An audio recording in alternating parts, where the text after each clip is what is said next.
Hey guys, so today I've got another video and today it's called What They Don't Tell You About Owning Your Own Home. Now I'm talking about specifically, God, a flat that is leasehold, because I have come into some difficulties with this and things that you might want to be aware of before you purchase a property, in particular a leasehold flat. One thing is management fees. Now, a lot of the time, estate agents on like Rightmove or their own website or Zoopla, on their listings, they don't list what the management fees are. And when you go and like specifically ask them, they won't know a lot of the time. I have found in my experience when I was purchasing a flat last year, when I was looking at flats and asked the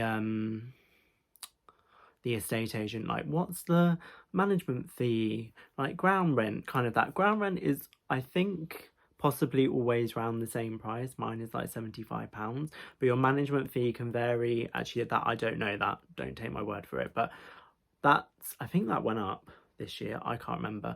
But management fees vary considerably, but depending on where you live. So I live in a block of 8 flats, but if you live in a high rise, a new build block of flats, converted like office to flats, and like depending on what amenities you have, so like if you had a gym or like the amount of communal area and stuff like that, they will go up considerably. And like mine have gone up, I think it's £100 over the year, so it works out to like £10 more a month, I believe, because they were like 150 something, now they're 160 something a month. So when I went into the bank for the first time to set up a standing order to do it, she was like, oh, that's high. But then when I've looked at just flats, when I browse Rightmove, because that's like my favorite thing to do, it's like £200 a month for management fees on like new build, high spec,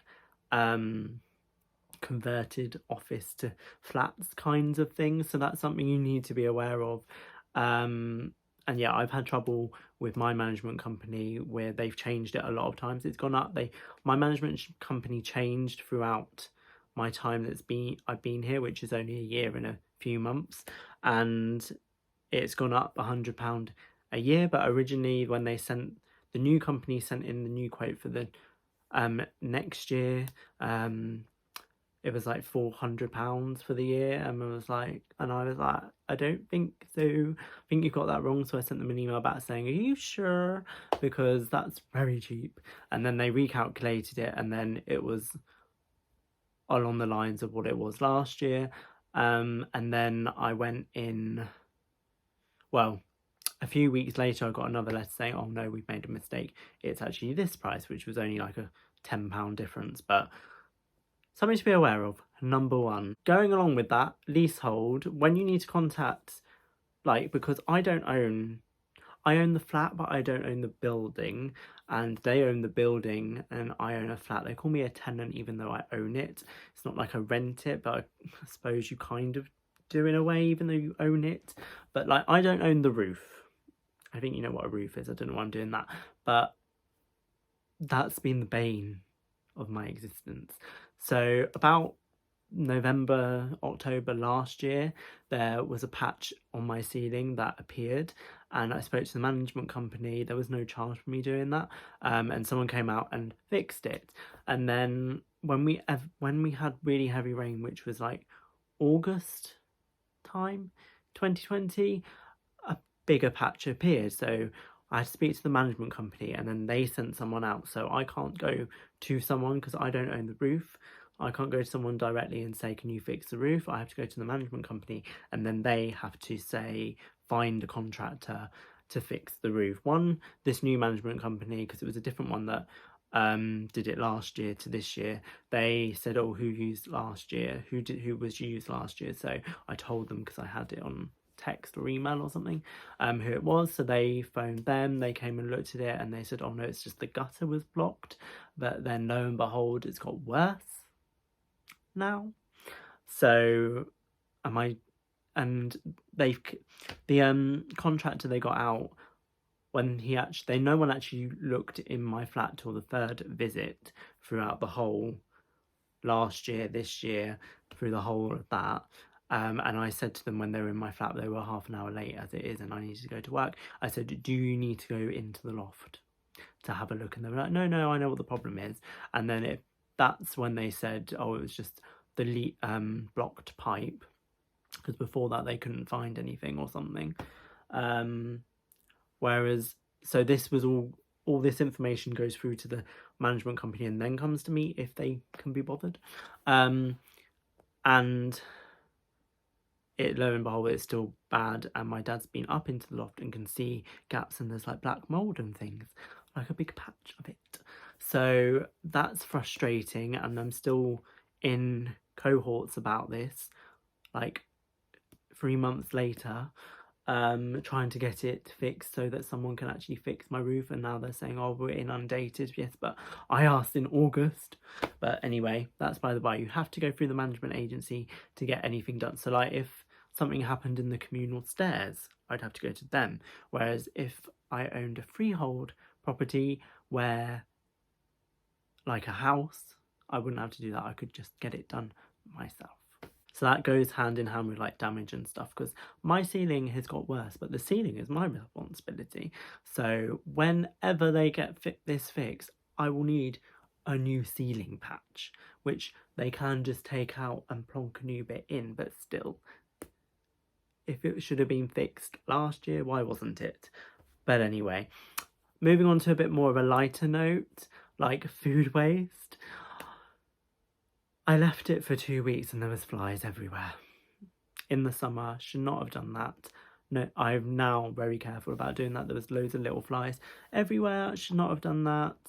I know I'm stupid, but yeah. Communal areas. So going back to like leasehold stuff, I suppose.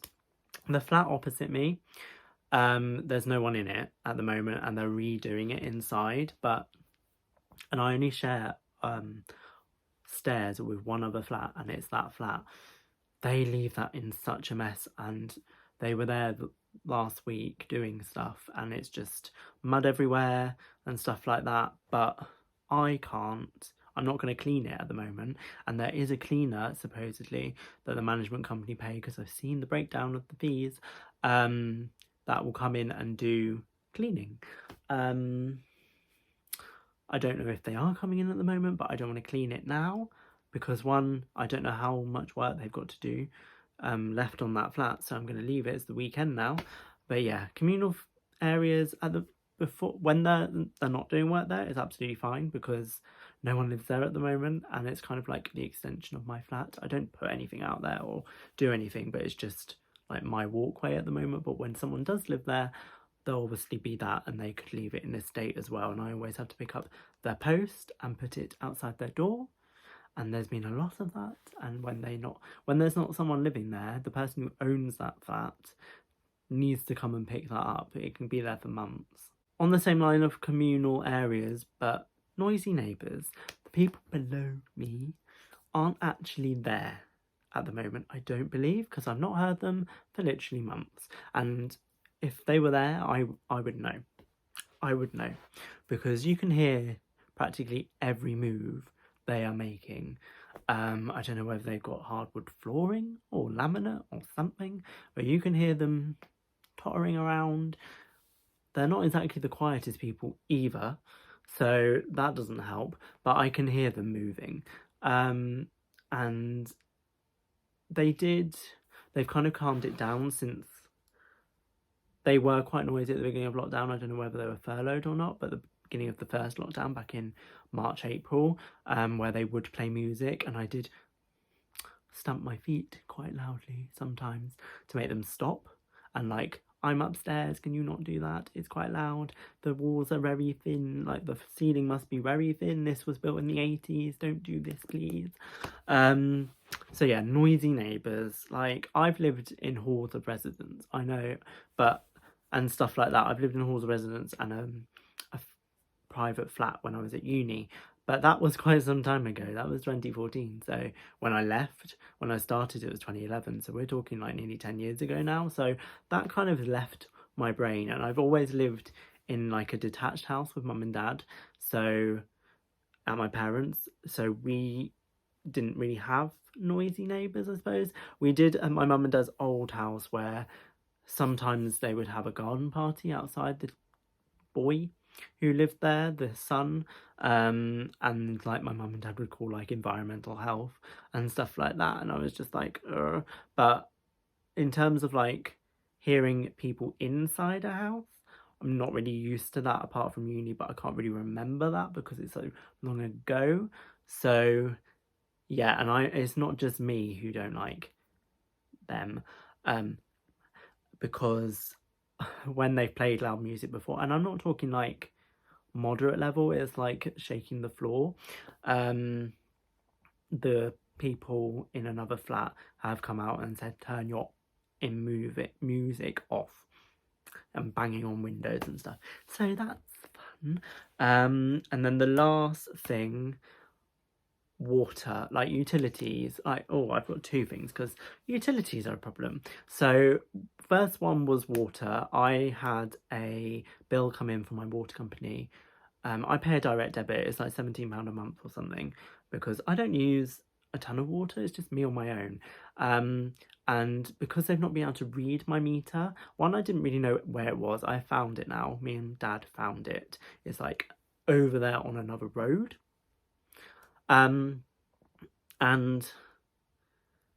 so yeah, I haven't been reading my meter. I read my electricity meter, which we'll get onto in a minute.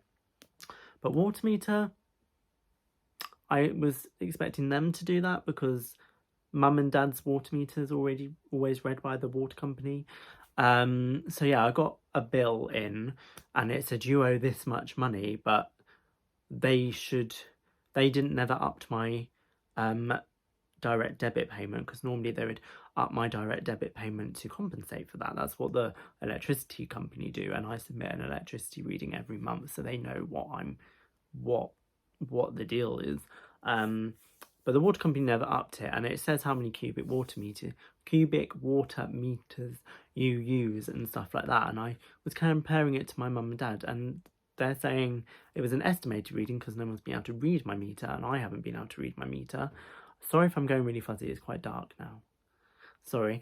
Does this help? Not really. I suppose I can do that and look ghoulish.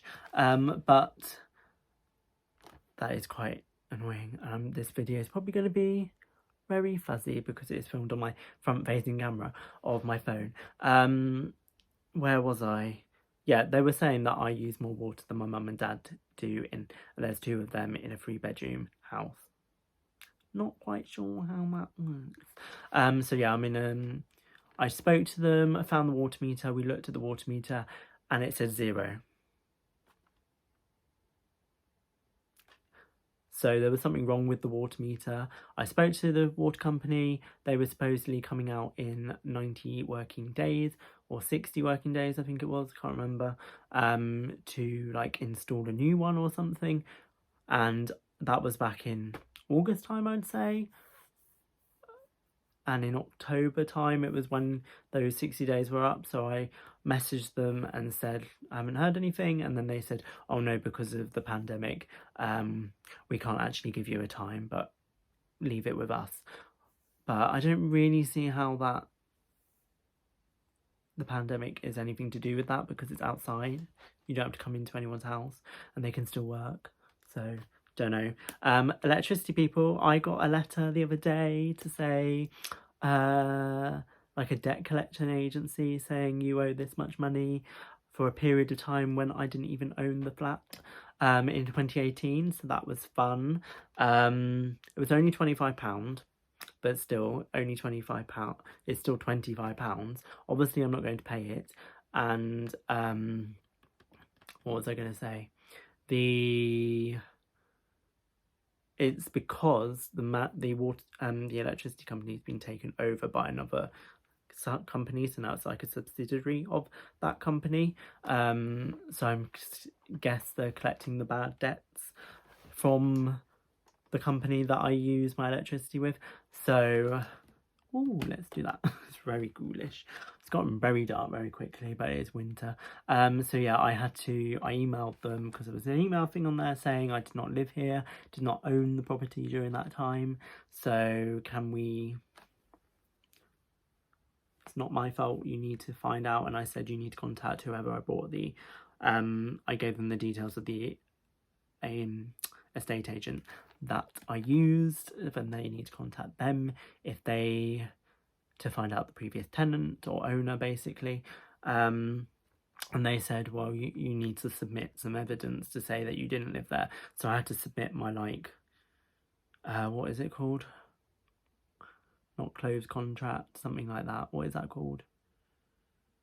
Like, completion letter. I submitted that, and they're going to get back to me.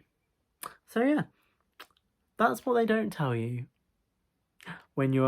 before you're being a homeowner. Lots of fun things to do with management people, and like things just don't work properly. But anyway, I'm gonna go now because this is very dark, and we can like light it up by using my laptop. Can we make it brighter? So yeah, I'm gonna go now. Hope you guys are well. Thank you so much for watching this video. Hope you found it helpful if you are looking to purchase your first property, about what they don't tell you. Tell me if you found any difficulties, whether you're renting or you are a homeowner, whether that's leasehold or freehold, in the comments below, and I will see you in my next one. Bye.